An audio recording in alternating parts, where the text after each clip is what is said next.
Good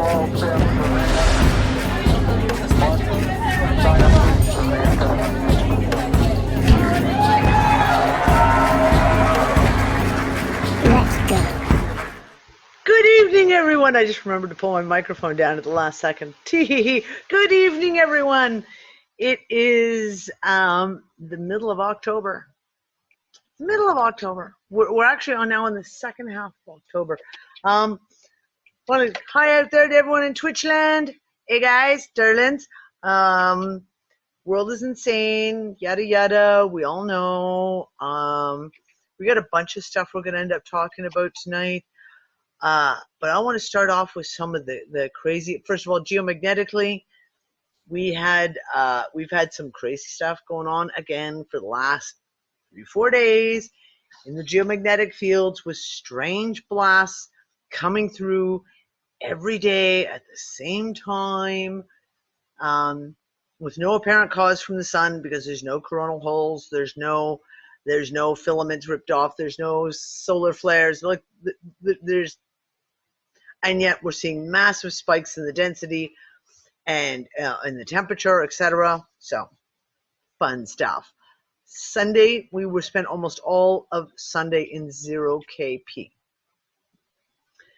We bounced down to 0 kp again yesterday. I haven't actually checked today in the later parts today of what we're doing today at the moment. And I'm kind of putting out without devolving into fear porn, without trying to play that like a kind of make everyone afraid. People need to be aware that right now there's something very, very strange going on. Whether it is because of the 0 kp days, whether it's because of these blasts that are coming in, I don't know. But as I was talking about last night, I was on Kev Baker's show. We got into the subject. Yeah, thank you, Lori. So we're at 1 kp right now, which is not exactly the safe zone. That's still extremely low.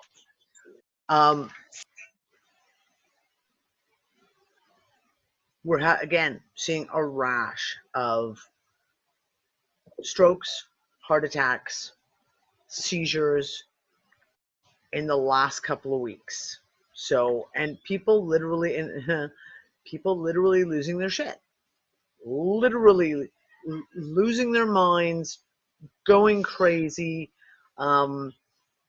Almost everyone I'm speaking to, whether it's just on social media, whether it's in real life here, like with my friends here that are local, friends that live abroad, they're all talking about the fact that they got, co-workers are going crazy, family, friends, neighbors, etc.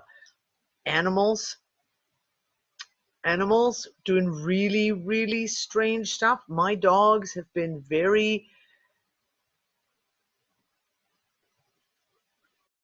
just acting very unusual, being very needy, being very almost tense. You can feel it in them, to the point of, so when we had the earthquake last week, the evening before the earthquake, or a couple of hours before the earthquake, my daughters had taken the dogs out for a walk. And when they came back in, they were like, Groot's acting really, really strange, because all the way of walking away from the house, he kept turning and looking back at the house and turning and looking back at the house. And as soon as he peed on his favorite tree, he made a beeline straight back home. She was like, it was like he didn't even want to be out. And Groot loves his walks. 2 hours later, we had the earthquake.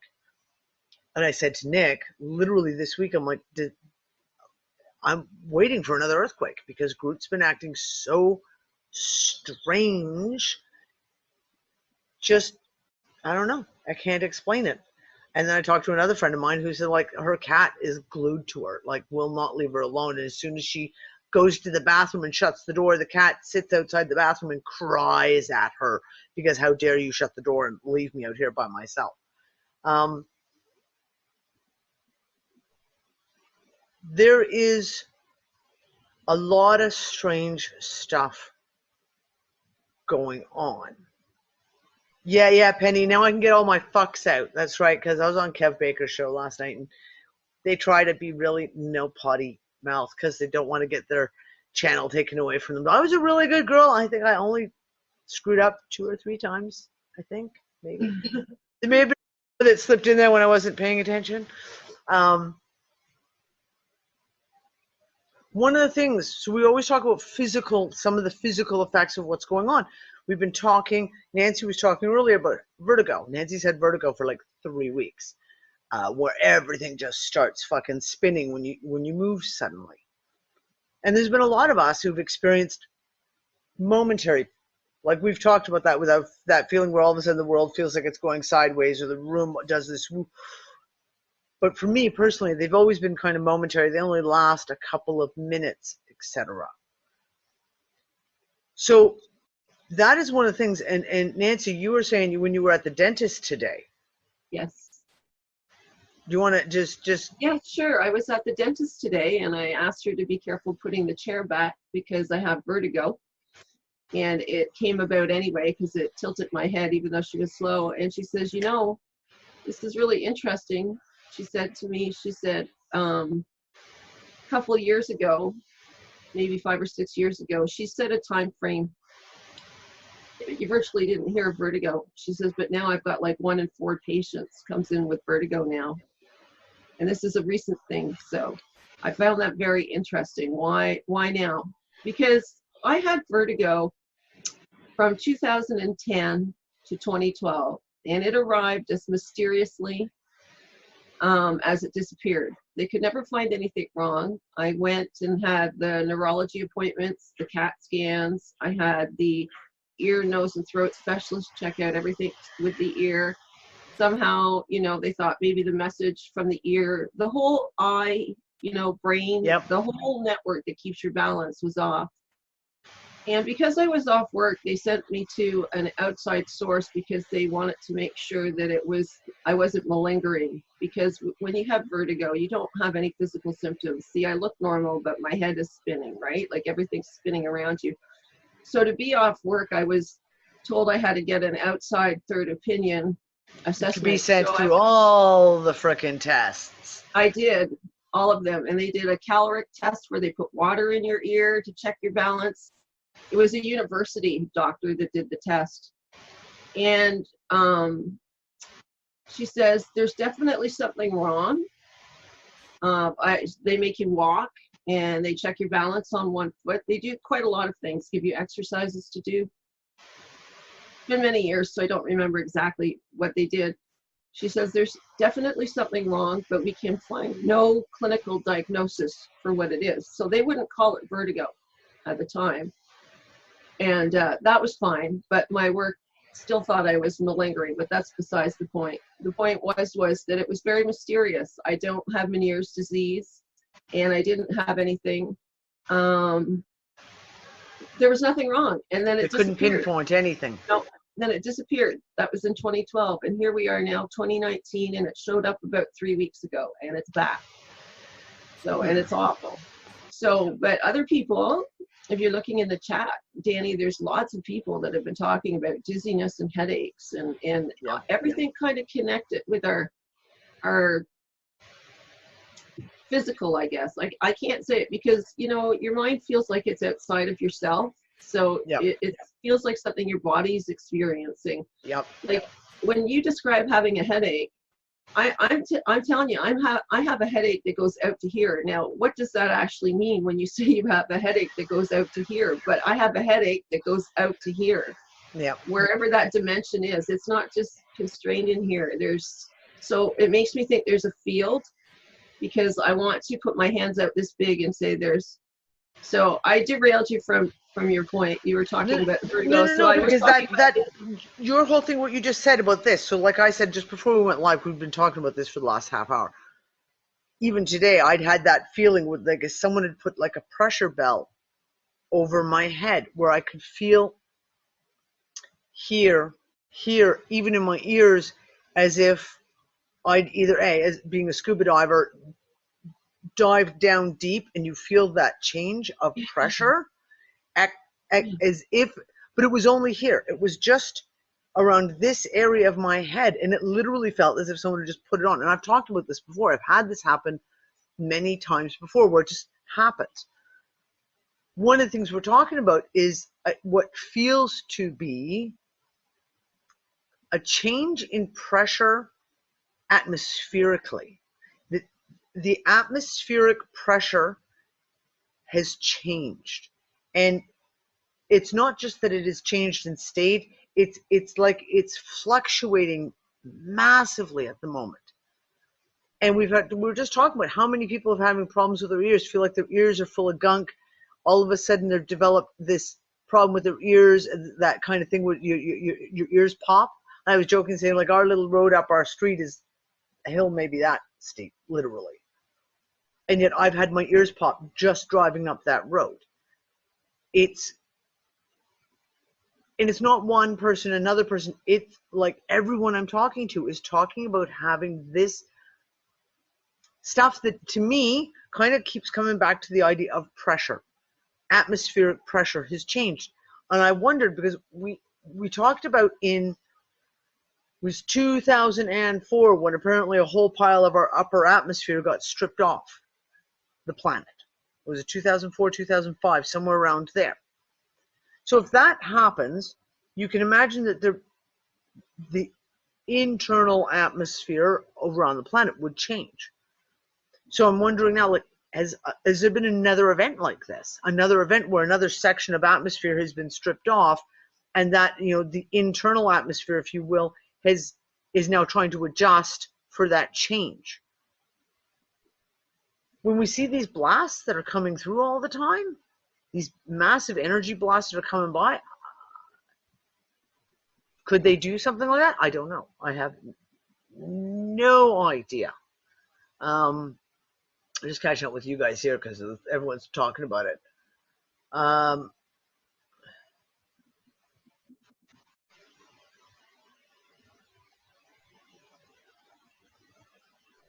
Okay, so Peg, that's really, really interesting. And I'll tell you why I'm associating that in with it, okay? And this may go with same with you, Nancy, and your dentist. Peg just said, I've basically had a minor issue with all that since I saw the dentist last week. Got to be real careful how I position my head. I've got pressure in the cheekbones, upper teeth, head, like a sinus infection, but no fever or anything, and it just comes and goes. Yeah. Okay? One of my teeth has started bothering me. Now, is there a connection there where if your teeth are, is it cause or effect, right?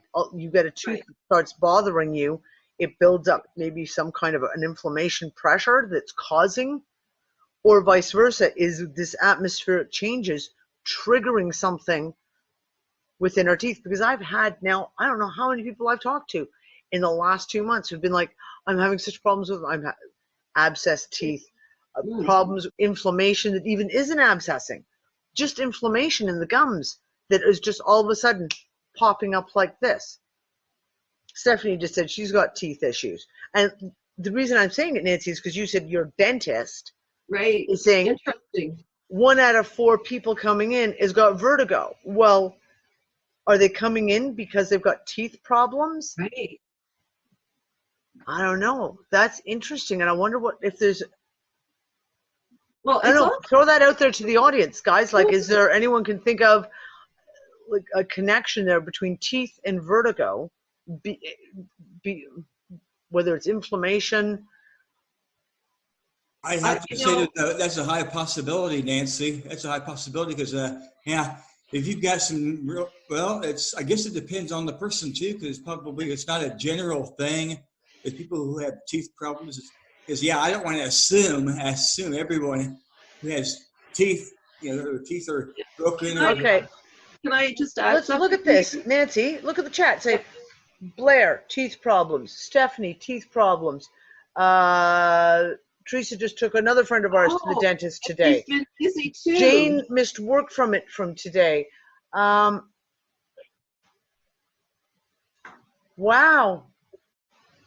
Okay. And Penny, that's interesting. Peg just said it was her lower teeth that she had worked on. It's my lower tooth that's bothering me at the back here. So it's not even an upper tooth that's up into the eustachian area. Like, you could kind of say, if this is inflamed here, you could see where it would be pressing on nerves. It could be pressing into causing issues with the eustachian tube. But if it's your lower teeth That's a different place.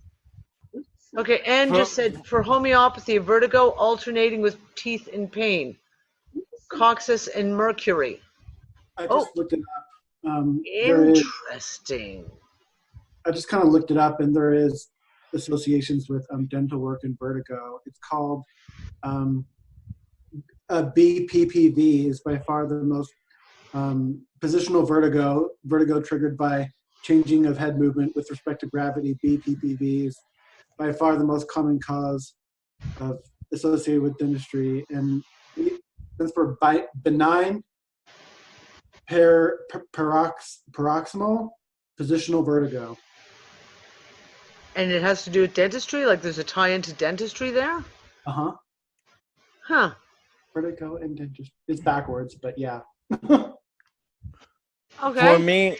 For me, my hey guys, for me, my one side of my one of my jaw bones has been hurting me. It's almost like it wants to start doing a lockjaw kind of thing, where if I open up my mouth too much, it's like lock up on one side.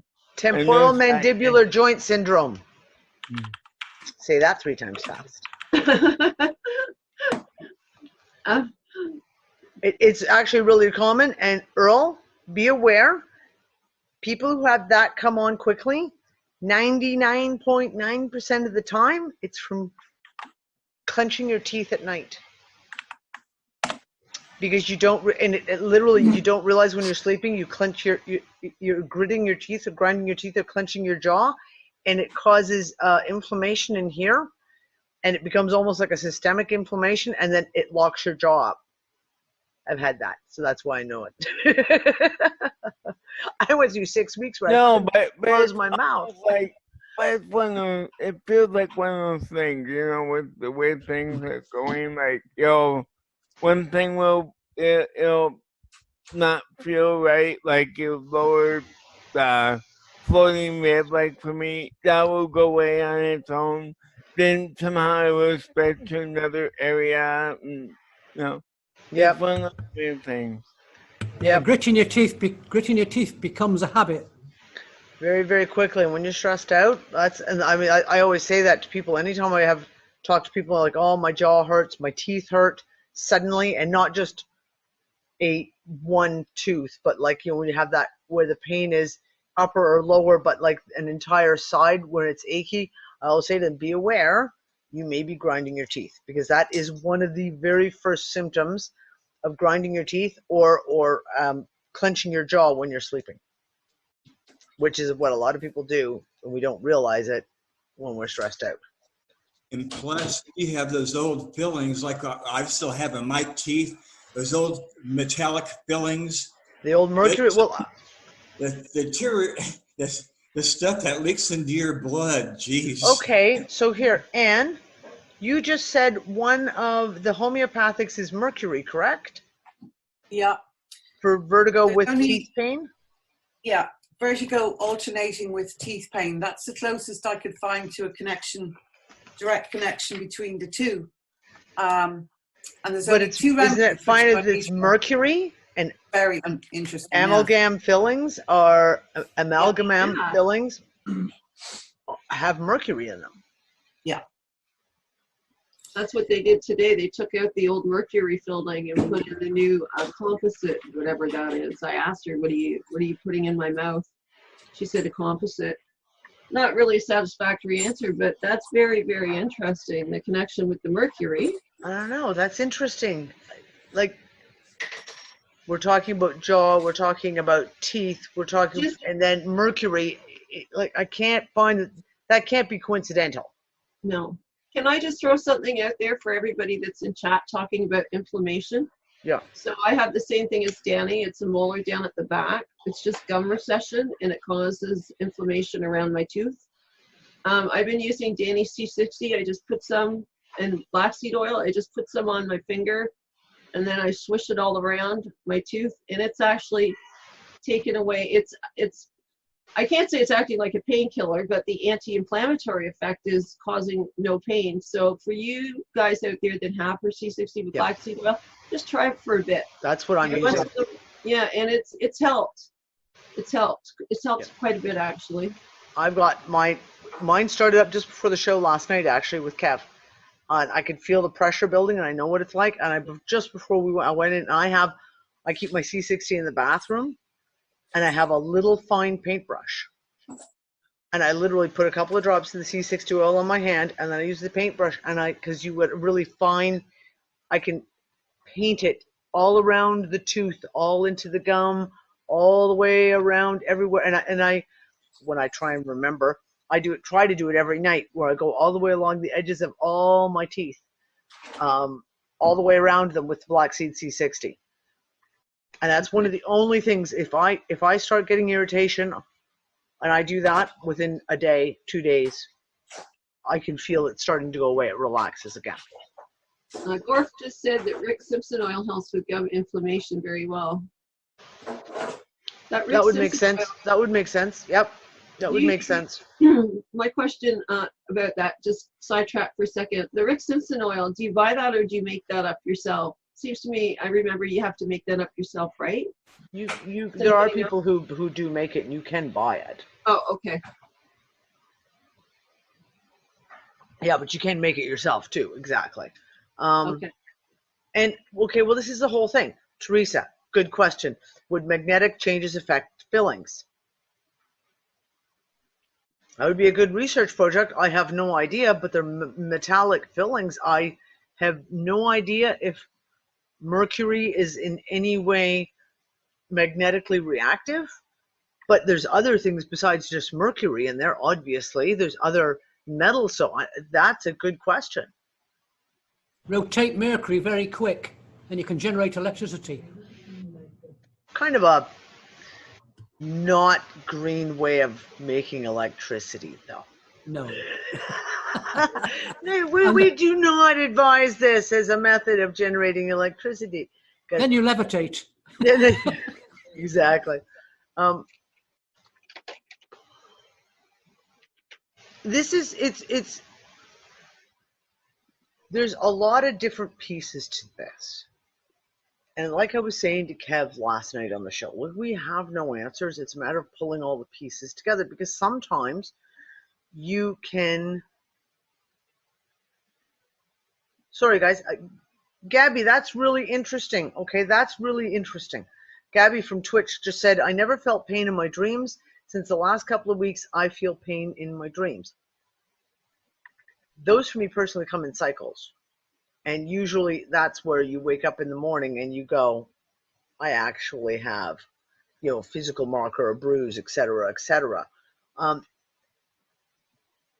Anyone else? Does anyone else remember, when you have, after having dreams, like remembering pain? I mean, that's the whole thing, in your dreams you fall off a cliff, you don't feel it. You don't, but occasionally you do. And that goes back to all those, what are we actually doing in dream time? Yeah, because conversely, I can go to bed with the hip pain that I have constantly all the time from arthritis in my hands too. And when I'm asleep, I don't feel the pain. So where are we going? Why is the pain absent when you're sleeping? No pain. Because you're not there to feel it. Because you're not there to feel it. Like, what's there? What's the awareness that's feeling the pain? Right? Is it just the body entity, or is it? Okay, Nancy, that's really, really interesting, because there have been a couple of times, you wake up in the middle of the night, and you can wake up with, say, like a migraine, and it's that you almost wake up with a, and it is like where my hands are. It's here. It's like you said. It's like it's outside. It's all encompassing. It actually surrounds you. But we say, like, that's not our mind. That's not our brain. So when you wake up with a headache like that in the night,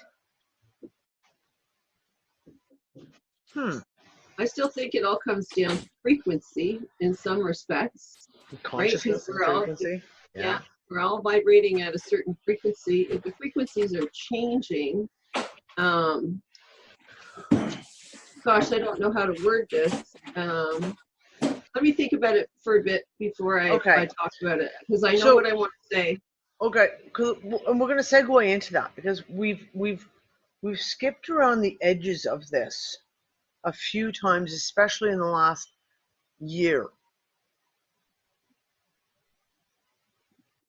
And Kevin and I got onto it on the show, talking about, like the frequency of the planet, the magnetic, the electric, etc., greatly affects us in our own frequencies, etc. So we've talked about the changes in frequencies. We've talked about our own changes of frequency. One of the things we were discussing just before we went live is how, again, certain things, let's say old fail-safe practices that you used to use to, if you had a cold, if you had a toothache, were all of a sudden something you've always used for a physical problem all of a sudden stops working. And I've been hearing this a lot over the last few years. So people, for example, who used MMS have used MMS for years and years, have all of a sudden said it's not working anymore. It doesn't work for me anymore. People who've used one of the other ones is colloidal silver. I know people who've used colloidal silver on and off for 30 years who've said they've had a problem, come up going, oh, colloidal silver will work on this real well, and nothing. So if our frequencies are changing, and everything is frequency, colloidal silver will have its own frequency. MMS, even your herbs, etc. They all have their own frequency. And I've talked about this with essential oils, right? Where my old go-tos, a lot of my old go-tos that I would normally use for certain things no longer seem to work, and I have to kind of read into the frequency and pick what oil I'm going to use to treat something with by kind of tuning into the frequency of it and what my instinct tells me to go for. Because a lot of the old standbys don't work anymore. And if our personal frequencies are shifting, right? If our personal frequencies are shifting around, regardless of the cause, is that one of the reasons why certain things have seemed to stop working? Now, Clive, I get what you're saying. Clive just said, I use MMS, but only when needed. I use colloidal silver, but only when needed. And I'm not talking about people who overuse, because your body will always, you always can develop an immunity to, if you will, anything that you use over time, even natural products, which is why I don't use tea tree oil. Because basically, over through the 90s and the early 2000s, everything we used was hyper-saturated with tea tree oil, body soaps and conditioners and body lotions. Everyone used tea tree oil for everything, and all of a sudden, tea tree oil stopped working because your body's grown accustomed to it, right? It's not just, thank you, Jenny, that was the word I was searching for, tolerance. Your body has built up a tolerance for it. But when I'm talking about the MMS and the colloidal silver, etc., I'm not talking about building up a tolerance to it. I'm talking about people who all of a sudden just no longer works. I've had this, like I said, with certain essential oils, where something that I would say, okay, well, I've got this, well, I'm going to use this because that's what it's for. And then you go, so one of the ones for me, peppermint oil. If I start feeling a little bit nauseous for whatever reason, peppermint oil doesn't work for me anymore. And that's out of the blue. That is completely out of the blue. Now, I'm one of those people, I have a cast iron stomach. Nothing makes me sick. Nothing makes me vomit. I've had some of the worst flus on the world. And when everyone else was throwing up for 3, I had Norwalk and didn't throw up even once. That's my system. So it's not often that I have to pull out the peppermint oil because I feel nauseous. I don't get motion sickness. That's just not me. the other day, I started feeling kind of unwell. Nick went and got me a tissue, put some peppermint oil on it, and it did nothing. And as a matter of fact, the moment I put it in my hand and held it, I was like, nope, that's not going to work. That's not going to work. I instinctively knew it wasn't going to work.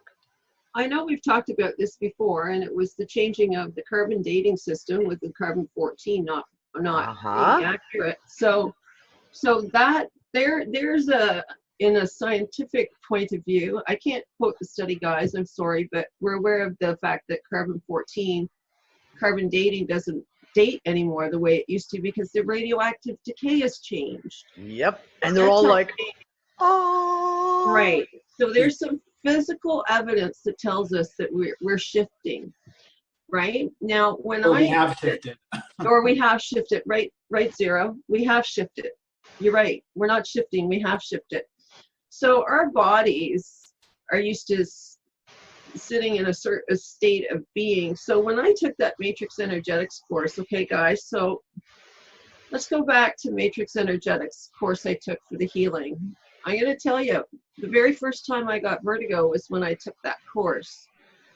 You told me that. Yes, I had gone to Boston for a weekend seminar to take matrix energetics, and I arrived on a Friday on the plane home. I got the vertigo, and I thought it was the plane because I don't travel. But then it stayed with me for 2 years. But when I was at the seminar, the co-teacher said transformation. She used that specific word. She said transformation is not easy.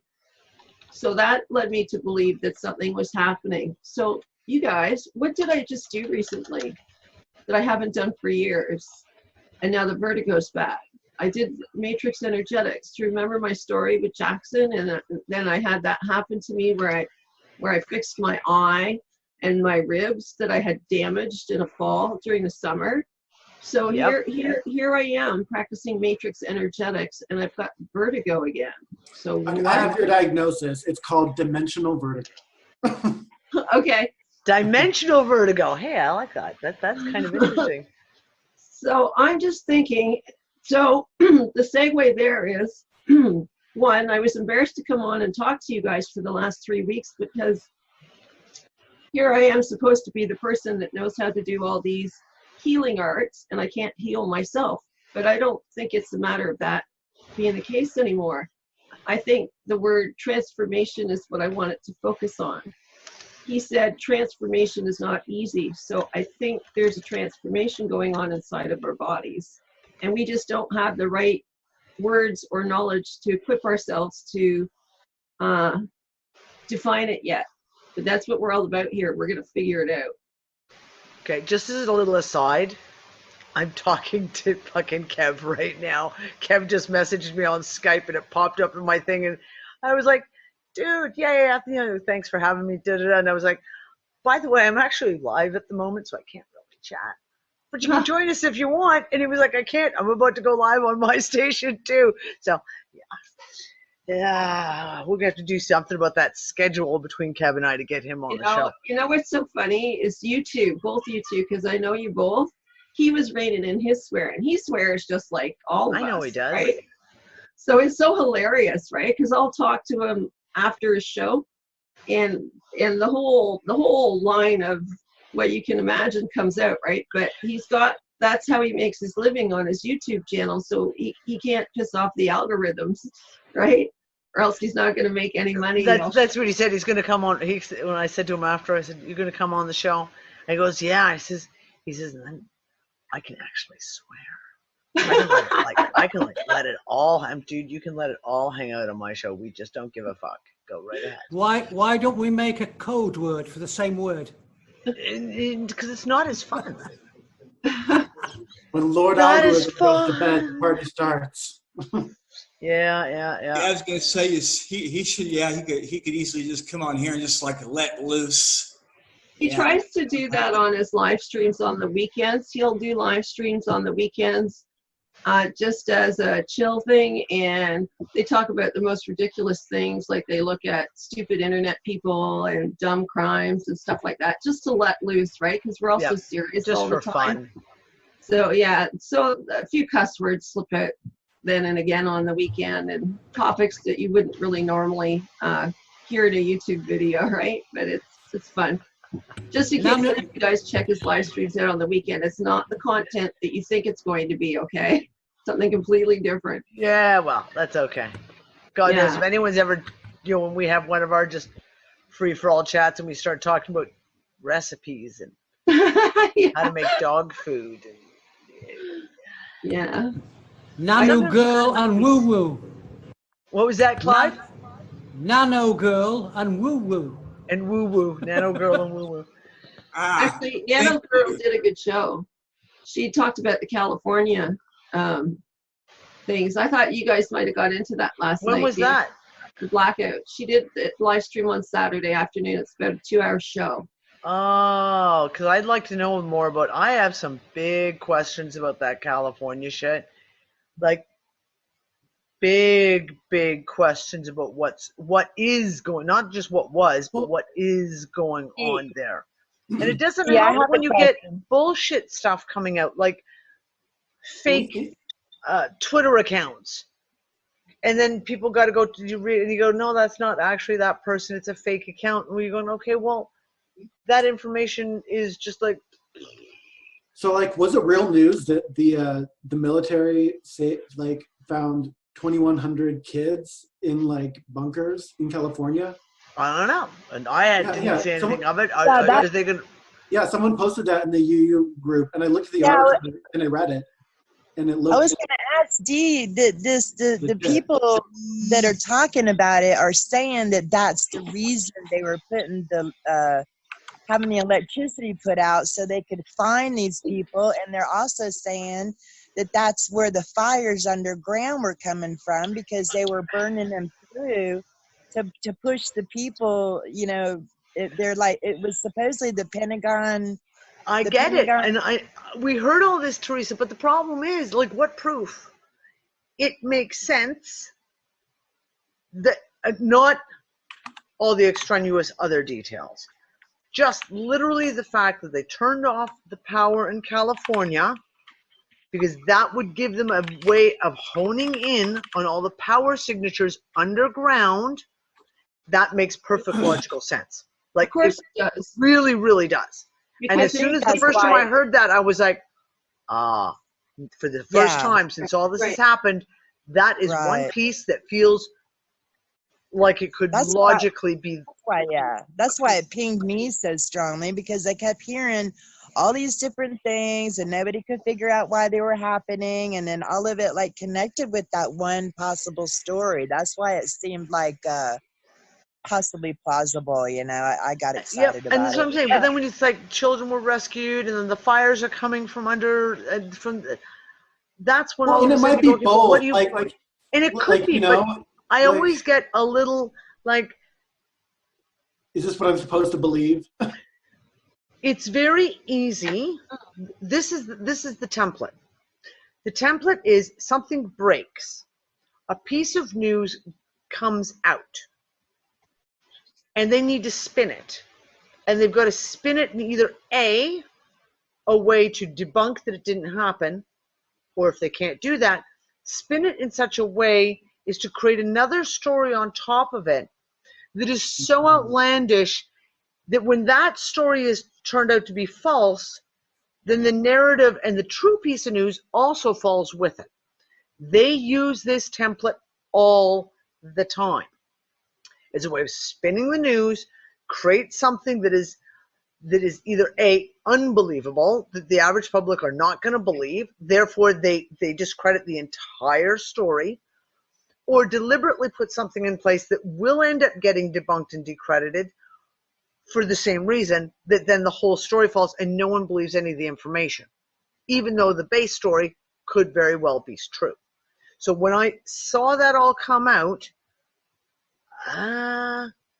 but yeah, Gail, you just said it. Ham radios were turned off. Yes. California turned off those ham radios, and immediately I was like, that is a major fucking piece. There is no. Yeah, that's one thing that we would use for the connection, wouldn't it? Would be the ham radio, and that's the one that they outlawed it.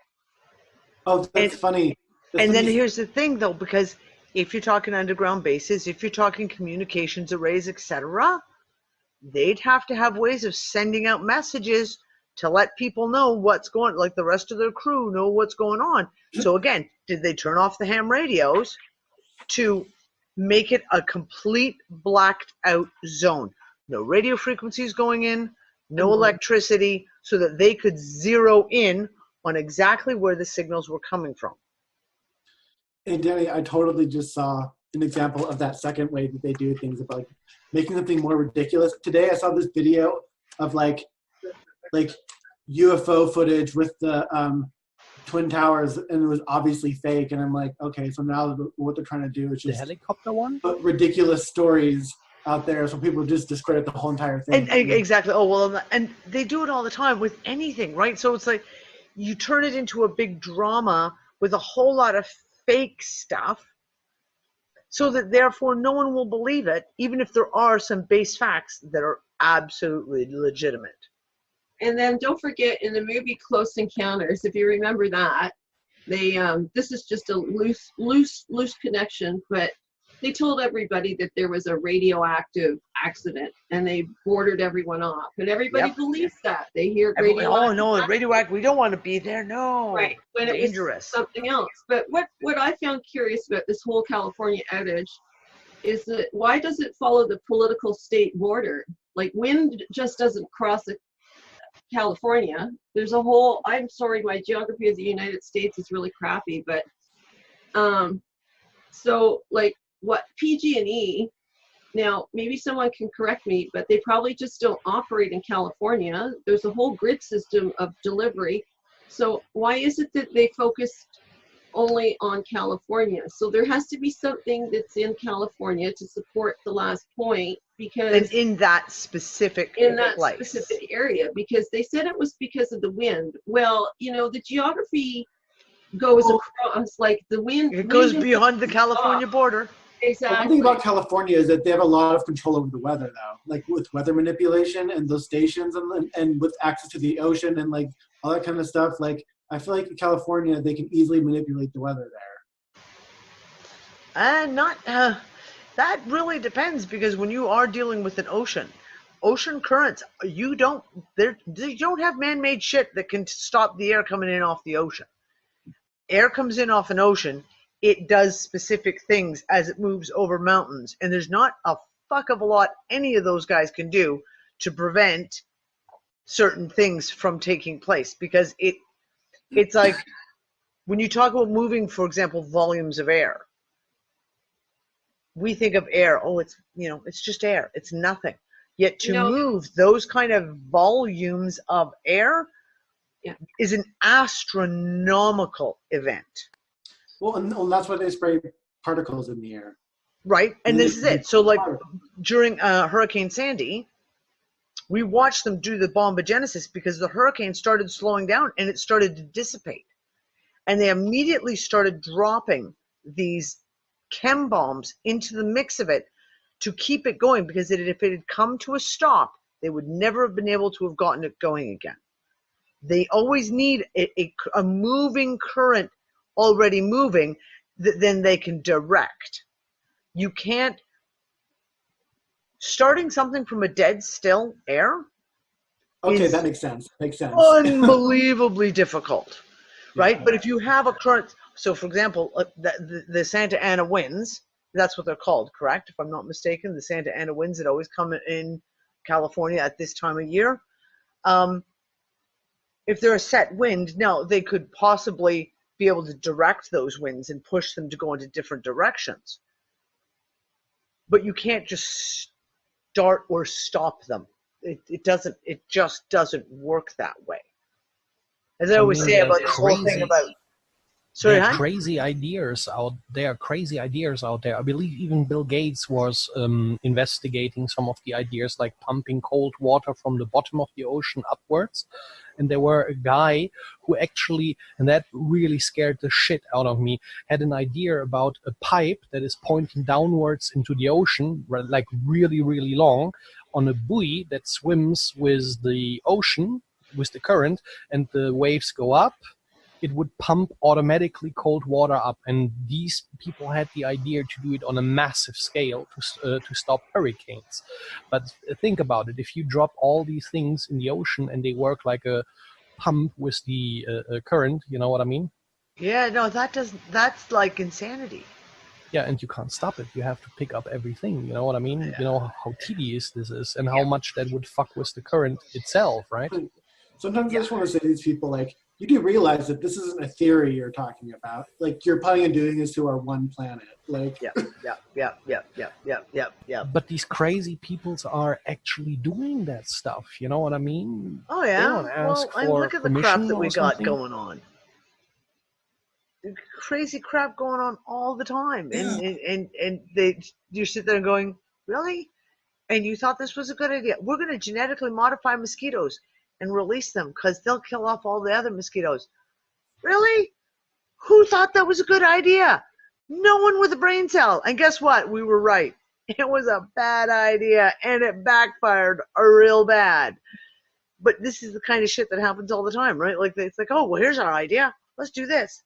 Hey, we live in Australia. Here's an idea. Let's import cane toads. It worked out really well for the Aussies. Jules is still here. I don't know if Jules is still here. If she's still here, she's laughing right now. Okay, let's get D real quick. Hey, D, I was going to say real quick, the stuff you're talking about, the mosquitoes and all that stuff. I'm listening to all this, and I'm thinking, whatever is going on, it's like we can't, like, what's going on even beneath the surface and in the ocean surface. I think there's so much stuff that they're throwing at us, including the mosquito stuff, to distract us from whatever is actually going on. That's why. Oh yeah. That's why I agree, Star. No. I agree. And some of it. That's why I blow off some things, because I know it's a distraction. Yep. There's a lot of stuff, and this is, we keep going into Bossy, exactly. They should have watched Jurassic Park. Everything you needed to know about genetically manipulating animals. Jurassic Park. That's my answer. It's never a good idea. Just fuck off and stop. Really? The whole thing is just an evolution of the hold my beer. Yeah, hold my beer. Like, it's really just that. We can't possibly screw this up anymore. Really? Here, hold my beer. Yeah. I love that meme. I'm sorry, that meme cracks me right up. Yeah, there's all kinds of strange stuff. Nick and I have conversations all the time about what the hell is actually going on. Because this stuff under the seas, what kind of stuff is going on under the seas? Well, we've discussed this a lot in the last few years. When submarines are not allowed to leave the highways that they're on under the seas, because they're not allowed to venture anywhere else except for where they're exactly told to go. And if they do, they literally, it's like almost getting a court-martial if they leave their, destined, their trail that they're supposed to go onto under the sea.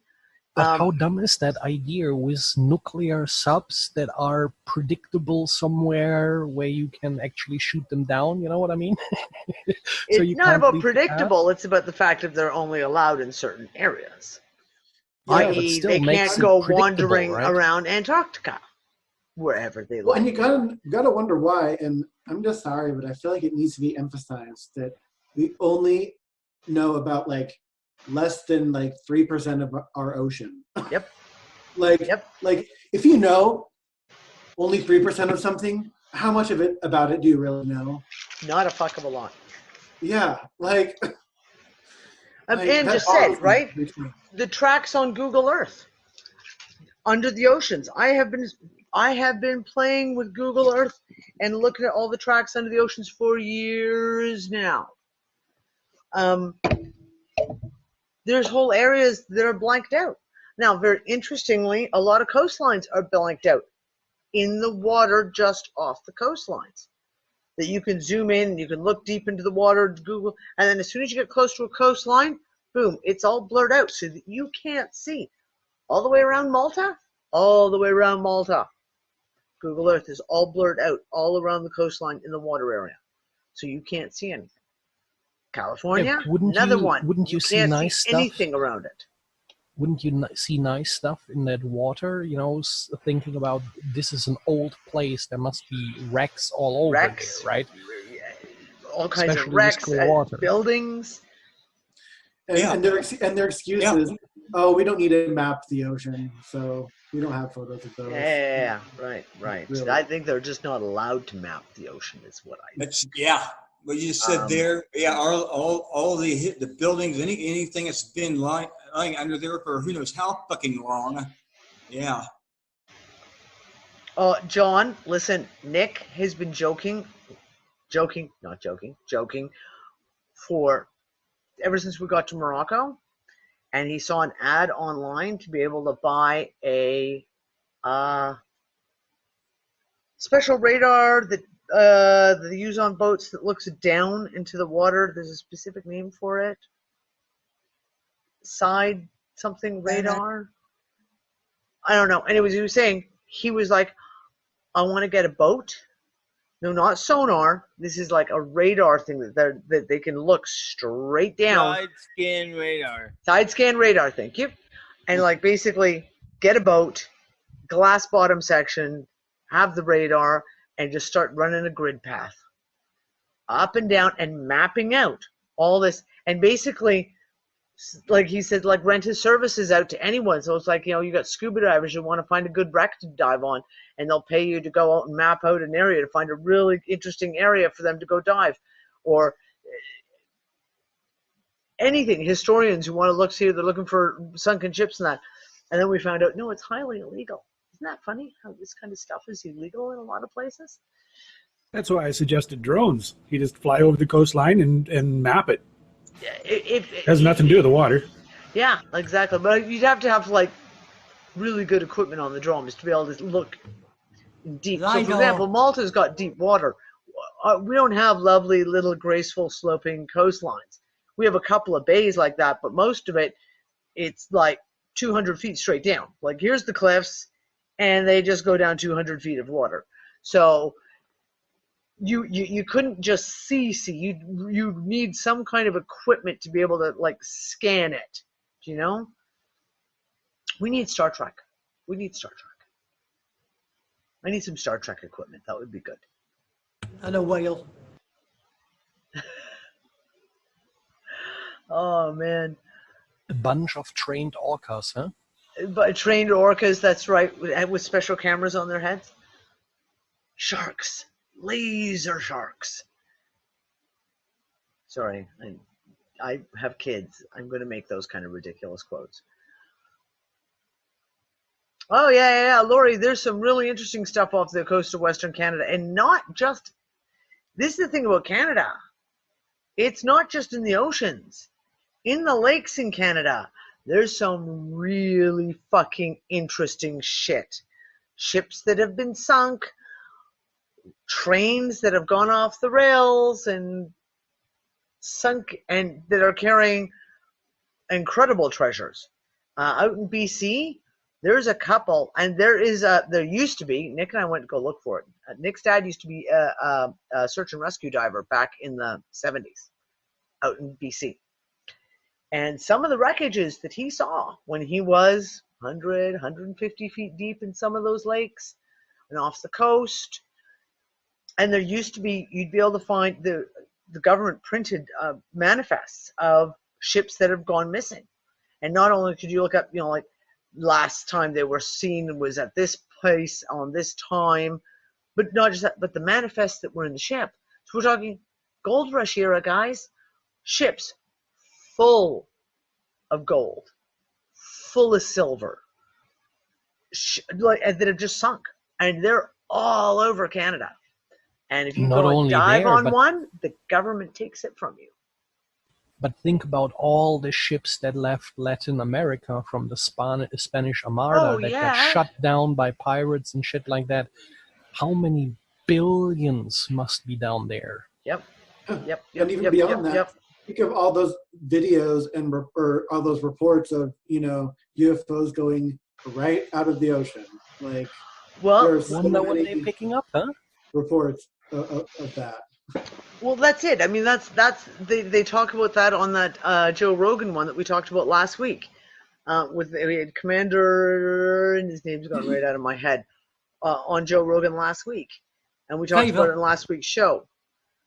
And he talked about the UFOs coming out of the water, and not spectacularly. And he talked about the fact that they obviously have a drive, a shielding, whatever, that makes no difference whether they're in the water, out of the water, high up in the atmosphere, low in the atmosphere. It makes no difference. They just like a knife through butter. Yeah. Or more like just knife flying through the air, because it's just, they just go. So I'm trying to catch up on everything else. Like, holy crap, you guys are going off in the chat here.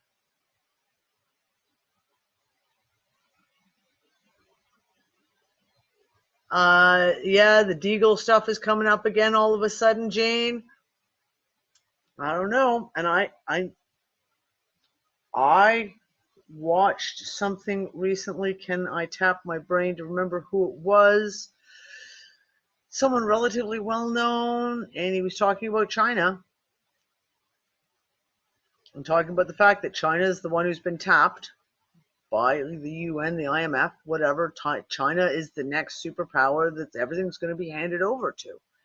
And he talked about, obviously, like the crimes of China, i.e. the social, what do they call that, guys? Help me. I'm sorry, my brain is dead today. The social, where they judge you and whether you can get the social credit score. Social credit score. Thank you. Thank you, Anna. The human harvesting, organ harvesting, which again, like this guy had said, I wish I could remember who was. I watched so many different things over the weekend.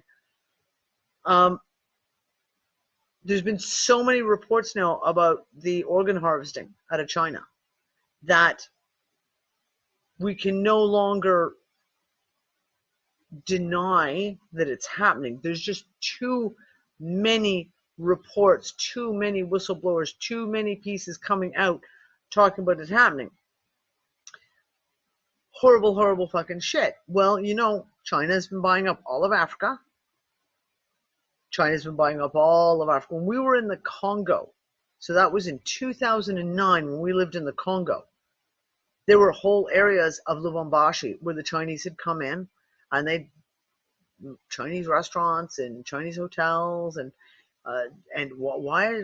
Well, the government's come in and they're doing this with the Congolese government, Zimbabwe, etc. China's gone into South America. I talked about this a couple year and a half ago on the news when Venezuela was going through all this stuff and all these sanctions, and China was like, no problem, you don't need the IMF, we'll come in and help you out, and setting it all up. Yeah, Australia is pretty much almost owned lock, stock, and barrel by the Chinese now. We have all this kind of stuff coming up, and then someone was talking about, again, this guy brought up the Deagle report. And we look at the reports. I reported on the Deagle report when it was first discovered back in early 2015. It may have even been 2014 now that I think about it. And at the time it was like, what the fuck is this? I don't know if you guys know what the Deagle report is. Okay, it's a website. I have some screenshots. If you give me 2 seconds, I can pull up some of the screenshots because I still have those. Is it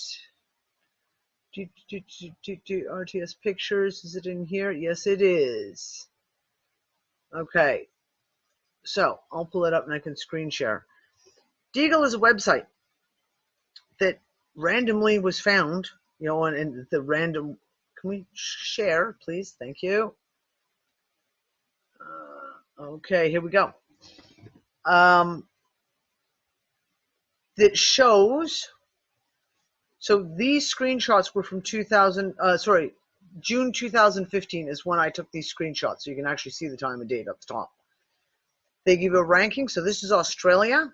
For the year 2014, they have a population of 23 million. Their gross domestic product is 1.5 trillion. Military budget, blah, blah, blah, blah, blah. Forecast for 2025. the population will drop to 8.9 million. From 23 million to 8.9 million. Their GDP will go from 1.5 trillion to 114 billion. And every single country is listed. Now, I grabbed, because at the time, in 2015, we were really looking at the BRICS nations. And just so strangely enough, the BRICS nations don't seem to be as affected by these losses. So Brazil, 2014 population of 203, their population is actually going to go up to 218 million. Canada, population of 35 million in 2014 is going to drop to 25 million. China, population 1.4 billion, it's going to stay steady at 1.4 billion.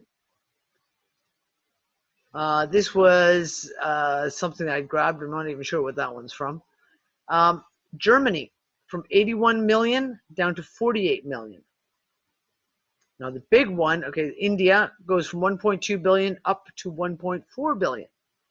So you can see all the BRICS nations, Indonesia, 254 million up to 270 million. Going to go up. All the BRICS nations are slated to go up in GDP and in population. South Africa, from 48 million down to 46, but only a small drop. Russia, 142 down to 137. So again, just a small drop. Where is America? Why do I not have America in here? United Kingdom is one of the big ones that's supposed to get hit. From 64 million in 2014 are supposed to drop to 23 million. And United States is supposed to go from 319 million to 65 million. Now, this site is full of, it's deagle.com, if I'm not mistaken. Yeah, Deagle, DEAGLE.com. Okay. Looks like some kind of a military contractor. There's stuff, the site's still up. It still exists. They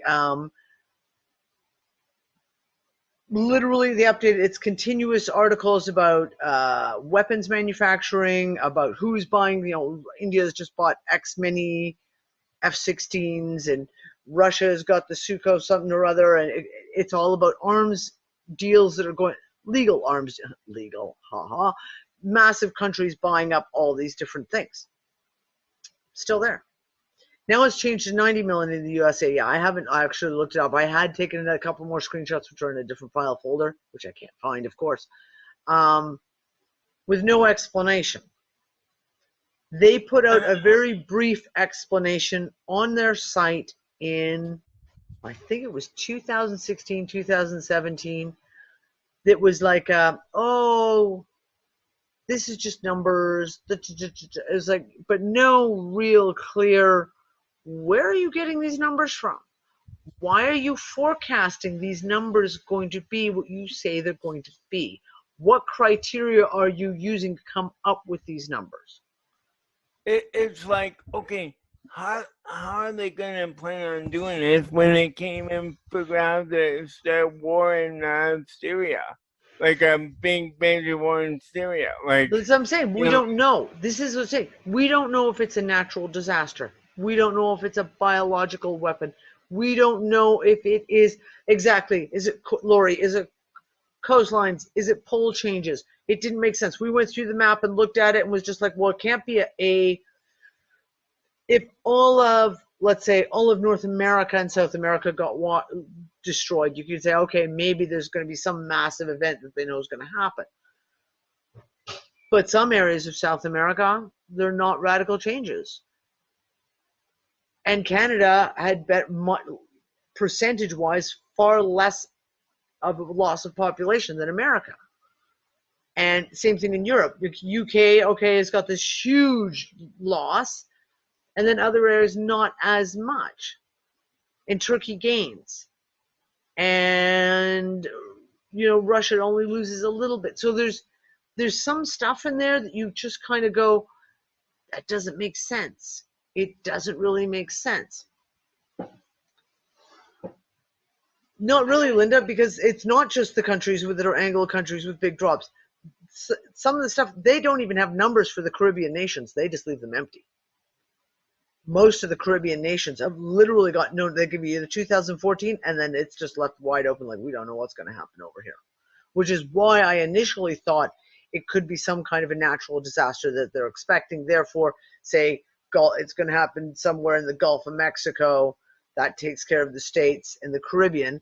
But the same thing, some of the other stuff around there just doesn't make sense. Oh, is it not going to load, John? Oh, apparently John just said he just tried to load deagle.com and it won't load. You could always try the Wayback Machine or the Cast View.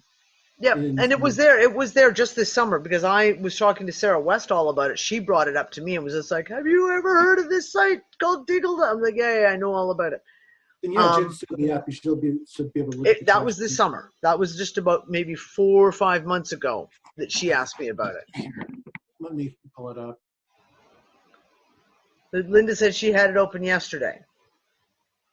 It loads for Anne. Anne can get it open. So, okay.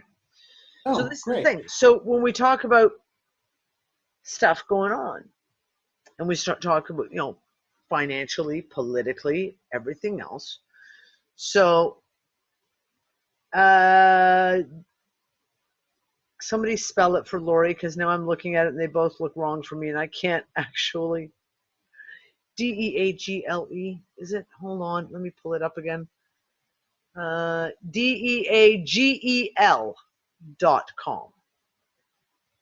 Now I've lost Zoom. Where the hell Zoom? There's Zoom. So we're talking this kind of stuff, this kind of crazy, crazy stuff. And again, you're talking about factions. We're talking about factions fighting within factions and who's on whose side and who's doing what. It's fucking crazy.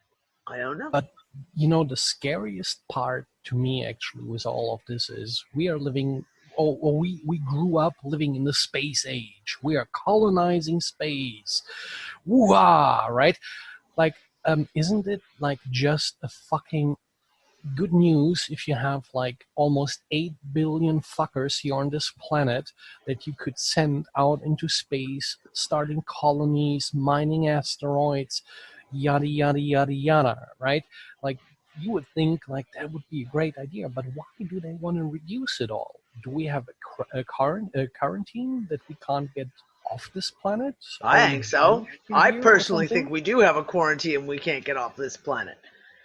That's exactly what I think. But here's the thing. So going on that whole thing, getting off this planet, and our whole earlier conversation about UFOs and little green men, etc. We've been talking about this for a few weeks now. Well, we always talk about this. Let's face facts. We always talk about this. But over the last couple of weeks, we've been talking about it quite a bit. And one of those things that is there something coming? It looks like disclosure is happening all over the place. We talked about it last week. It feels like very, very deliberate disclosure. One of my thoughts with the whole thing about California, they're playing it like the underground bases are the cabal, but what if? What if they're not? What if there are, like alien underground bases? Because we've heard about these for freaking decades now, too. That's been one of those ongoing storylines, if you will, that have played out over and over for multiple people talking about that there are whole civilizations of aliens who live underground. And God, I just hope that card gets played, because if they play that card, and even if it's out of some weird place of like trying to cause fear or something, like, oh man, if they play that card, as soon as you can accept that aliens are real, that just opens the whole entire box of like, okay, well, what else could be? You know what I mean? Like it's a level of like, okay, well, what else could be out there? Well, that people, that opens up possibilities for pretty much everybody. You know what? Nick and I have had the same conversation You can't be for closed-minded years. after disclosure. The world leader, and I truly believe it would have to be someone of that level. And by level, I mean perceived level of recognition globally, i.e. a Trump, a Putin, like someone, up there. The one who comes forward first and releases like a 10,000-page document. And there's, 1,000 pages of here's the alien disclosure stuff. Boom. And 1,000 pages on financial disclosure. This is where all your money is going. This is what money is. This is how it works. This is where it went. This is who's controlling it. The person who stands up and releases that disclosure, finance, that our history is completely fake, the alien ET connections, the Nazi kind of whatever, they would take on a role of hero, the likes of which the planet has never known. Now, obviously, you'd have people who would ridicule, who would try and debunk it, people who wouldn't believe it, etc. But if you had someone who came forward and said, look, I'm going to give you, walk up to the microphone and be like, aliens are real. We've been dealing with them for ages, for years. There's these kinds, this kind, this kind, this kind, this kind, this kind. These guys are working with the Chinese. These guys are working with the Russians. These guys are working with, there are, history has been a lie. World War I and World War II was nothing but setting up the bankers. That person would be, in some ways, like the savior of the world, and would be perceived that way by the vast majority of people, because even people who wouldn't want to hear it, i.e. there's a lot of people out there very religious, they don't want to hear about aliens, etc., to actually have it revealed, the truth, with the facts following it up. And I don't mean a messiah, Gorf, I don't actually mean it in that way of a messiah.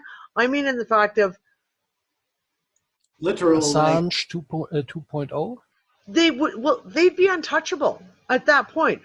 Basically, like they would be untouchable, because if it was international news, it would be like I say, if it was like a Donald Trump or a Putin who walked out in front of the microphones and it's a live broadcast that can't be shut down and just said all this shit, they would be untouchable, because no one would ever be able to touch them again, because it would be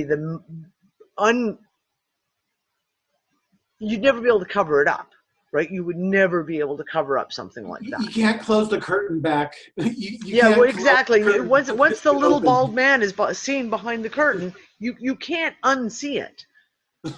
Or in today's words, you just drop the mic once you're done, like boom. That's always been one of my things. Anytime anyone says, oh, so-and-so's the good guy. And for example, in the 2013, 14, 15, it was all, oh, Putin is such a good guy. Putin's our savior. And I'm just like, I don't think so. Putin's going to release these files. I'm like, yeah, but he hasn't. Oh, says he's going to release this and release this information about 9/11, but he didn't. Well, before that, it was Obama. Like, I remember people going, Obama is going to, bring out disclosure, and he said take down. Going to take them all down. Yep. That now it's Trump. Now it's Trump. And I'm like, okay, great, but Trump hasn't released anything. Where's the truth about 9/11? Okay, give it to us. Just walk out. One sentence. 9/11 was a false flag operation. That's it.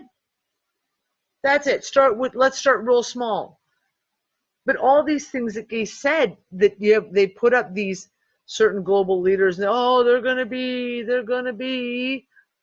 and they're gonna say this, and they're gonna say that, and they're gonna release the information on this, and they never do.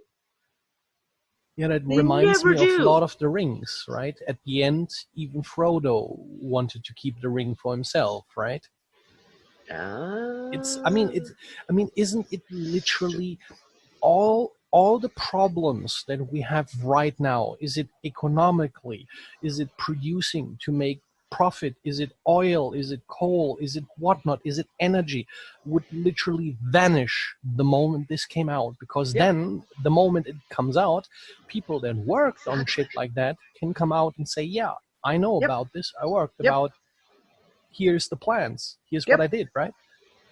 Exactly. It's the changes everything. Okay, Zach Monk in Twitch, he says, the person who doesn't read the newspaper is uninformed. The person who does read the newspaper is misinformed. Famous Mark Twain quote. I love that quote. Love that quote. Honestly, what I hope is happening is like, I personally feel like we are going through a new part of space that we haven't been in before. I think we are being hit with energies that we haven't hit before. And I do believe that it is upgrading our consciousness. I do believe that people are becoming more awake. I believe they're asking more questions. I believe that their ability to perceive illusion is increasing, you know? And I would like to think that maybe the reason why one of these world leaders will come forward is because their consciousness also gets affected. Like, I see the earth having no choice, but for consciousness to be upgraded. And as that happens, people will come forward. You hope, but here's the thing, it never happens. And you would think that somewhere in the world there would be one politician, just one, that is ready to talk, ready to spill the beans for the benefit of all humanity. And say, yeah, look, let me explain to you how it really works. This is how it really works. And they never do. Yeah, Economic Hitman is a great documentary. The book is really, really good. The book's actually better than the documentary. Confessions of an Economic Hitman. Oh, I heard about that. It's well worth watching. You can watch it on YouTube even. Okay. Yeah, Zero. It's literally a way you talk, where a person that fucked up countries came there with diplomatic shit, told the presidents, "Look, I have like a cast. What do you call it? The bags you carry around." A suitcase full of money, and the other suitcase has a bullet and a pistol with you and your family's name on it. So how do you decide? Literally.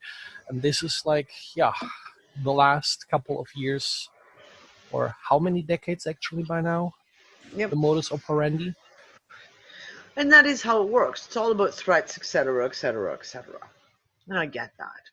But it just seems to me, again, it's the more public you are, the safer you are. Exactly, and that is especially why in this day and age. Like, people bring up JFK as an example and say, "Oh, but look what got JFK." That was in a day and age where people didn't have fucking cell phones going like this and recording it themselves. We have a Zapruder film. That's it, right? Yeah, but we have different weapons now. We have this whole idiotic patent system, right? If you come up with a new idea that you don't want to have stolen, put it up there for everyone to get, right? Like open source, everyone can use it. So don't think about making money, think about, let's all make money, or let's all get better, right? Come clean, just fucking come clean. I dare a politician, I dare all you politicians out there, just want to maybe fucking get your hands dirty, come clean. Maybe there needs to be some kind of financial craziness happen, so there's no incentive to want to make money. Because it's not about it that anymore. Hey, listen, the Central Bank of Canada has just announced yesterday that they're looking at releasing their own cryptocurrency, electronic currency, so that and outwardly say, so that we can monitor what people spend their money on. Hello, they fully admitted it is like we're going to do this as a way to, basically compete against cryptocurrencies so that we can monitor what Canadians spend their money on. Oh, the Swiss, exactly, Stephanie. You wanted the truth? There's the truth. Right in front of you. Boom. in Switzerland, they want to, some of these media concerns like newspapers that got digital and news stations that got digital want to make a new law that you have to sign in. Now it is, or now they want to make it is optional, but at some point you have to be logged in with an account to view actual news, so to speak. Think about this. It goes literally in that same topic, right? Yeah. It's fucking crazy. All I know is it's all freaking insanity. The shit with Syria at the moment is crazy. Just thinking starting next year, Gorf just said, starting next year, you will need a face scan to get internet access in China. Again, that goes to that social credit score stuff. Therefore, if you're not a good person, if they don't like it, Right, okay, but Penny and Lori, yes, but how many of us don't use credit cards? Don't use a credit card. Refuse to have one. I pay everything in cash, which is one of the reasons why they're trying to get rid of cash. We're seeing countries talk about going cashless, because at this point now, I can go to the corner store, I can buy a bottle of booze, a pack of smokes, and all my groceries that I need, cash. I've taken the money out of the bank machine using my debit card, so they know where I am location-wise, but they don't know where I'm spending it, because I take it out in cash and I spend it in cash. The idea of going to these all electronic currencies, it means that there will be no more cash. They will outlaw. That's the overall plan, and we've known that since 2013. The overall plan was to outlaw cash, to force everyone to use an electronic currency or a card so that they can track everything you do, everywhere you go, everyone you talk to, hence the fact of cell phones. Yeah, and plus what you're just mentioning there, I've been thinking about this recently, how like the card that I use, the government card I use is like, I thought, even when I'm using the U-Scan, I thought, in my head, it's like, there's no fucking way that, even if they wanted to do the underskin like thing, Sweden, the implant, yeah, it's like, I'm sure there's people, because we see them. I mean, I see them here where I live. Like, I'm in some place buying food, and I see people who are completely just dumbed down. RFID chips. I hear them, it's like, oh my God, this person is. There are people who would go along with that, because they're totally. In Sweden, they were holding parties back in 2017. Get chipped parties. Go to a big rave party, and they got everyone to get chips put in their hand, so that when they go like this, it would make the lights flash with their hand. They could control the lights and the music, etc. It's just an excuse. But I mean, and the low jacking, exactly. Stephanie's just saying about they're trying to sell that as a low jacking, like, get your children chipped so that, they can't be stolen from you. They can be tracked. Yeah, but it's a very, very dumb idea. I mean, we all know what happens if foreign objects are inserted in the body, right? Like, okay, maybe with a glass chip, it's not that problematic, but the more complex you go, the more... It doesn't matter. Yeah. It might rot your body, right? Literally rot your body. Regardless, it's just a bad idea. Yeah, it's just a bad idea.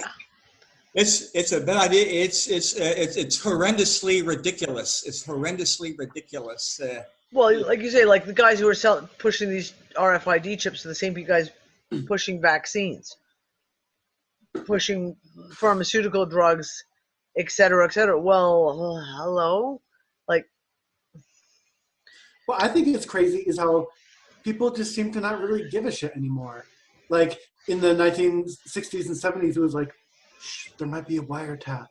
And now it's like, hey, wiretap, what's a recipe for pancakes?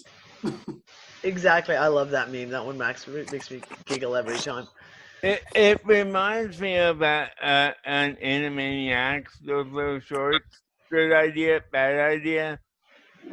Good idea, bad idea. Yeah. My favorite one was, whistling while doing something. Whistling while eating peanuts. And the guy whistling. He's spitting out his peanuts. Spitting up peanuts like a machine gun. Yeah. Yeah, exactly, Stephanie. Both birth control implants, the side effects of those things are horrific. Horrific. Birth control, hormonally based birth control in general, is horrific. Horrific, horrific, horrific. And if people were to do even a little bit of research, they would never allow it to be put in their bodies, even in pill form.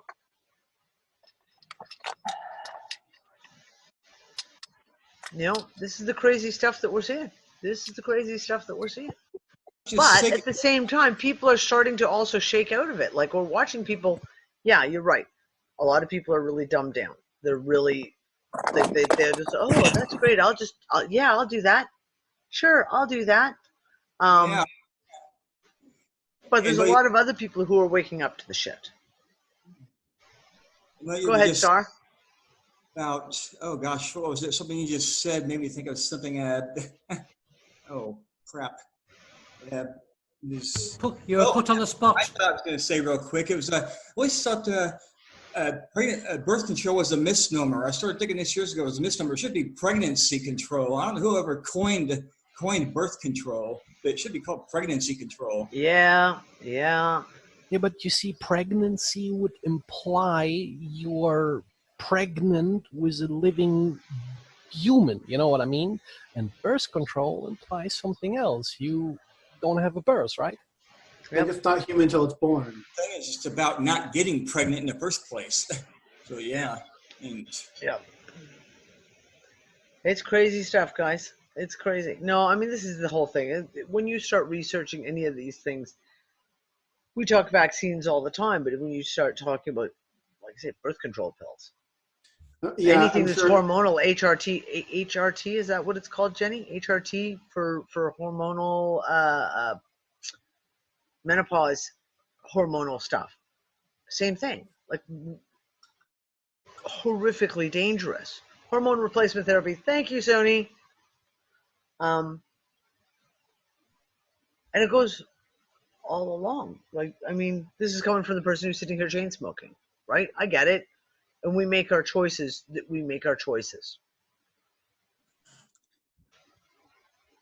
Hey, may I put out some fucking woo about birth control? A topic that I had just the other day was a friend of mine. Because we talked about animals, right? Normally animals get fuzzy or ready to give birth or have sex, so to speak, certain times of the year, right? Yeah. You have at least 2 where the offspring is safe, and then you have a third one where the offspring is not so safe anymore. But then again, why do females have eggs ready every goddamn month? We've had this conversation on. Yeah, but think about it. Even over time, it wouldn't make sense to certain times to, you know what I mean, to have an egg ready to be impregnated, so to speak. So I had the thought with a friend, like, the Bible said, what was it, Moses or whatever, or Abraham lived 500 years or so. If you match up 700 years, I think. Yeah, or 700 years, but let's take 500 years just for the tape. Let's say you have so and so many years. That means where you are, let's say, fruitful. You have so and so many years. Now take 3 divided by 3, you know, per year. You could get almost close to 500 years living time, you know what I mean? And back then it was older people were smarter and almost more enlightened than they are today, because today people die before they have talking about telephone toilet phone. Someone flushed the toilet. I'm just trying to see who it was. Mary but Sue, anyway, take it to the bathroom, please. Basi, we had a conversation on this, and I think it was when I was in Australia, I think, on the One People show. And the fact that human females are the only mammal that has a fertile cycle every single moon. No other mammal goes through this, right? And we said, what is that? It's got to be part of the artificial construct. And if you, well, if you talked about, let's say, well, let's really, really hypothesize here, throw this out. Say, we're an experiment. We're an experiment. A breeding program, a genetic program, experimentation. If women were only having babies once every 10 years, you have a lot longer time to be able to see how each experimental generational would go. But now if you can make it so a woman can get pregnant 13 times, any point in 13 times in 1 year that they are fertile, you increase that ability that they're going to get babies. I mean, we look at way back when, before there was, chemical fucking birth control, women had 8, 9, 10, 12 babies. So is that part of the forced cycle of the genetics of just speeding up their cycle so they can make, even to the point of, like we say, we are the energy, we are the value, they need people on the planet. Well, what better way of making sure there's lots of people on the planet than making that the females can literally be fertile that often? I don't know. It doesn't feel right. And there was, I remember Lisa Harrison talked about, there was an anthropologist, and her name has completely escaped me. And I read one of her books, but I can't remember. This is like 20 years ago. And she did actually her thesis, her PhD thesis on exactly this topic. And she proved without a shadow of a doubt that human women were never supposed to have 13 periods in a year. And I can't even remember, but it was a really, really amazing piece of research. Gone now. I went looking for it a few years ago after having a conversation with a friend of mine. Could not find anything on the topic at all. Well, if you take that 500 years, I mean, that's basically 100 years times 5. And so if it was once every 5 months, like that's already a lot less. Yep. Exactly. And think about it this way. If they want to have so much offspring, I mean, I don't want to go into cape shit, superhero shit, or messiahs or shit like that. It is the idea, maybe they gambling for some rare mutation that happens every so and so many births, so to speak, in hope they can harness some DNA or whatnot. Because what is obvious, over time, DNA seems to go, seems to repair itself, but it also has the ability to fall back on a previous version. I mean, we saw this with these experiments. Exactly. We saw this with these experiments they did in the 80s, where they had magnetic fields and created with corn, putting corn seeds under it, like corn flowers that had multiple ears, huge ass ears, or with salmon. They grew fish that were bigger, that were more fierce, they were more healthy and whatnot. So it seems like also with the vaccinations that they want to avoid like an automatic repair, because what we see is more degenerative sicknesses, right? Ann and I've talked about this multiple times over the last few years. I was going to say real quick, if I could, what you were just saying there, real quick. It's like, plus, if you think back through the media, you're talking about, reproducing. We're also encouraged to reproduce. I mean, they do it in so many ways through the media. But at the same time, people aren't, right? The global birth rate in most developed nations has dropped so radically. Japan right now is seriously in trouble. because their birth rate is now so low that basically in another 20, 30 years, they will not have enough young people left to run the country when the older people start retiring. Italy, that's one of the reasons why there's all these things going on about move to Italy, move to Italy. They want people to move and get back into these small towns. Italy has the second lowest birth rate in the world. So much for being a good Catholic country, eh? And they're saying, like in some of these towns, in this province of Molise where I was looking, that in the next 20 years, there will be like no one under the age of 40 in the town. Think about that. And this is happening in the States too. It's happening in Canada. It's happening in Sweden, in Denmark. I mean, Denmark put out the most hysterical ad campaign ever in 2016. They literally did an ad campaign called Do It for Denmark, in trying to encourage women to go out and get pregnant because they are now in a negative birth rates because people are not having babies. Well, why? Oh, gee, could it be the fact that we are so fucking broke? You have no money. You're already working 65 hours a week with 2 jobs to try and make ends meet. Are you going to have a baby? No, unless you're crazy like me. Most people are not having babies. They're having one. Even here in Malta, they're going to have a serious population problem here in Malta in about 25, 30 years. Because families that used to have 5, 6, 7, 8, 9 children are now choosing to have one child.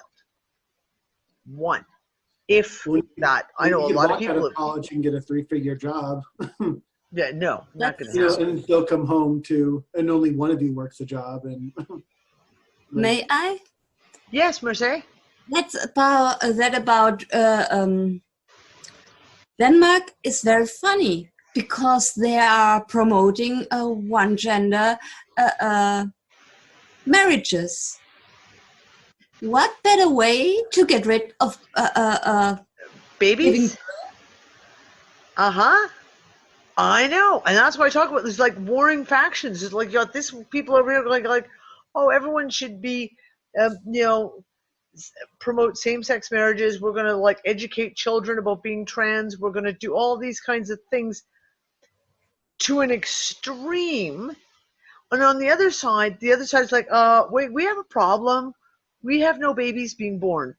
And if we don't have any babies being born, 30 years from now, we're going to have a serious fucking issue when everyone who is now childbearing age up and retires and there's no one left to take over the jobs. And this is a huge thing. It's a huge thing in Western nations. England as well, Germany, all of these nations, they're all having problems. Canada. And therefore, all the immigrants come in very. Isn't that it? And that, Mercedes, I think that's one of the hidden reasons why, and they don't talk about it, but one of the hidden reasons of why they're pushing immigration is because people aren't having babies. So therefore, we're just going to bring in people who are going to have babies. And I wonder how much of it too is that like, I just would never want to bring somebody to this world. Don't even get me started on that, Zero. Don't even get me started on that. But there's a lot of people. There's a lot of people. I've spoken to a lot of young people who are like, I'm never having a child. Are you kidding with how crazy this world is? I would never bring a child into this world. So, oh yeah. But, fast forward to when I, if I were to meet somebody that I really connected with, that I could have a child with, yeah, feelings might change. So, But here's the thing, like playing the Russian roulette in this world, having a child, you don't know what's going to happen. Like years from now, some people, like even in a college town where I'm at, people have a child. These well-to-do people, they send their child to school, and the naivety about the reality of the world, and then their child ends up getting killed for whatever reason. It's like, yeah, you bring a child in this world, you don't know what's going to happen. Yeah, but that's still no reason to say, oh, well, I ain't gonna bring a child into the world because I'm afraid of the fear that's gonna happen. Oh, it certainly is a reason, Earl. Trust me, it absolutely is a very, very valid reason. My mom told me before I was born in '68 that the shit that was going on in Vietnam freaked her and my dad out, that they had pretty much decided they were not having children. And it wasn't until basically my cousin was born, and then, you know, they all went, oh, and next thing you know, 9 months later, I was born. But like that was 67. Well, my mom was 60. It was 67 when my mom got pregnant with me. Back then, it was politically like this enough that even back then they were like, I can't bring a child into this world. This world is too fucking crazy. I know a lot of people, and it is a very, very valid choice. I'm telling you, I have 4 kids. And there are days when I look at what's going on and go, yep, got to go find a cave somewhere. But at the same time, some of these new souls that are coming here are amazing. Like all those, yeah, absolutely. Like all those stories of those young inventors and everything, and all these crazy smart kids. And it's like, yep. I believe that the people that are coming here are some of the most amazing souls. I mean, what if one of your kids end up finding some new particle or some new weird thing that we didn't know about, you know? Like, that's the thing. We don't know about what the future could be like. We're so scared and afraid of what we're being told, you know, that we never stop thinking, could it be actually different from what we're being told? I mean, it's not written in stone yet, so, you know. Oh, absolutely. It's okay. Someone just posted in chat a study here called 2030 Problem, Caring for Aging Baby Boomers. I'm just scanning through it here. You had 5D. I thought at one point you said you had 5. I have 5. Yeah, I do. I have 5. But my eldest son doesn't count anymore. He's 28, so he doesn't count anymore. I don't have to feed him except when he comes to visit from Germany. So it's not. He doesn't really count that same way. Maybe that's why America's population is slated to decrease so much, because all the baby boomers are going to die off. Well, normally that should be actually a good thing, don't you think? But then in a humane-wise thing, I mean, it's sad that it has come to this shit, you know what I mean? Oh, exactly. That the world has become such a fucked up place that people actually think, should we get offspring or not? Should we literally do that to them while we know how fucked up this world is? Yeah. I mean, for crying out loud, they are now 4 years old that can't decide or have a word in anything, that get turned into trans people. You know what I mean? Like, what the fuck? Don't even get me started. Don't even get me started. We're just not going to discuss that right now because I just read articles today that made my head blow off. So, not going there right now. And yeah, yes, Clive, Gabriel does count at Christmas time because that's usually turkey dinner. There you go. Well, the way things are, you know, I was just thinking when you said the way things are, how it's like plus the outdated effect is like whenever I'm out, because it's hard for me not to mention, like when when they have management come here to do the apartment inspections. I tell them, no, this is like, I'm tired of the outdated, you know, this square, everything is so square or rectangular, yada, yada. You don't see a lot of like dome stuff. You need to go live in a yurt. There you go. You just need to go get a yurt in the field. There you go. Yeah, a yurt. I was listen, we were looking at a property that Nick and I really fell in love with. It was one of the very first properties that we saw when we were looking in Italy. And it's, there's like, it's, I think 5 acres of land, but it's got like a plain regular kind of house, but then it actually has 2 hobbit houses that are straw bale houses that are completely round. I'm like, oh, it's my dream home. 37,000.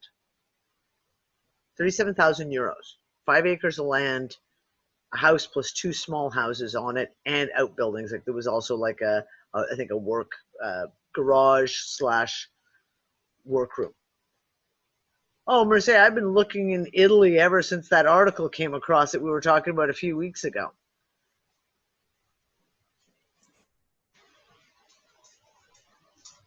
No, Lori, we were joking and saying like you give like the 2 girls could share one of the Hobbit houses and they could have their own little place. And it was like the little 2-floor. They have like a little living room area and their own little kitchen to air, so they could have their own separate little space and have one as a guest house. You know, like so anyone wants to come and visit, it would be awesome. Did you have Hobbit pipes? No, but I know a guy who actually can make pipes, so I could always, send him off. Nick's made some really, really cool pipes over the years, actually. Oh, cool, Laura. Laura was just saying my son just built a cob house and it was filmed for the Discovery Channel. Nice. Oh, listen, we've just said, when and if we move, which we're still looking and we still haven't made any kind of decisions, it's kind of giving me a breakdown, actually. We're going to video the whole thing. Like as in like the trip, wherever it is that we're going to put whatever we're building, whatever, we're going to video the whole thing and have it put out so it'll like people will be able to follow the whole adventure as we go through. Blog. Like blog it, but we'll like, what do they call that? Vlog it? We'll vlog it. Well, we're almost done for tonight, guys, so I want to touch on a few things real quick. I made the announcement about Unfuckers Unite and the new changes to the membership. I've had a bunch of people join. We still don't have the membership fixed, so if you have recently joined Unfuckers Unite and you still can't get in, I'm sorry. I still need to figure out a new piece of software for the membership to fix it. And I need to have several hours when my brain is actually functioning to sit down and transfer everything over. I hoped that I had made a quick fix, but apparently not. So if you can't get into Unfuckers Unite, I'm very, very sorry. I'm trying. And I will have it hopefully up and running by next week. I've just got to, like I say, have a day when my head is together for computer stuff and actually sit down and just figure out what I'm going to do.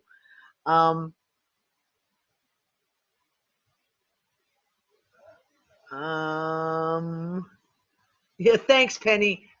Thanks for the sarcasm. I heard that from over here. Yeah. So yeah, all kinds of fun fucking stuff. We are going to watch 3 episodes of Fringe again. I think like we said, we're going to watch 3 episodes of Fringe every Sunday night. There's only 15 episodes in this season. It's the last season of Fringe. So, it'll be 3 episodes this Sunday night. It's interesting. Mercedes, you just contact me. Send me a message, love, and we can work things out like that. Like I said, if people in Canada to make a donation, they can just send it through an email money transfer. That's super easy. Besides PayPal, there's other ways of doing things as well. If you're in Europe and if you have a Revolut card, it's instantaneous and it's free. And I highly recommend anyone in Europe should go out and get a Revolut card. Seriously. Anytime a money transferring company will deal in cryptos and in 28 different currencies and not charge you a service charge, and the transactions are instantaneous, and make a statement saying our aim is to put the Bank of Valletta out of business within the next 5 years, I like these guys. Revolut, and it's only in Europe, guys. They're looking at opening up in the States. If they get Revolut cards over to the States, I would absolutely say everyone get onto it. It's Revolut, Revolut card. REVOLUT, and you can just type it in, and you'll have in a search, and it'll come right up. But it's like Revolution, but Revolut. Is TransferWise almost the same? I don't know about TransferWise. I've never used it, so I don't know how TransferWise works. Yeah, I've just got one. I have honestly no idea how it actually works. Yeah, Green Ozone, you can. You mean a Gaia's Garden, my private membership site? Yeah, no, because it runs on the same. It runs on the same fucking membership plugin that is crashed and destroyed. So same thing. If you can't get into Gaia's Garden private membership, I put a big notice on the site saying membership thing is crashed. If you can't get in, just send me an email with your order, and I'll process it manually. How many more weeks of Fringe do we have? Well, we've done 1, 2, and 3. That means 4 weeks. 4 more weeks of Fringe. Because you know what comes out November 4th? What?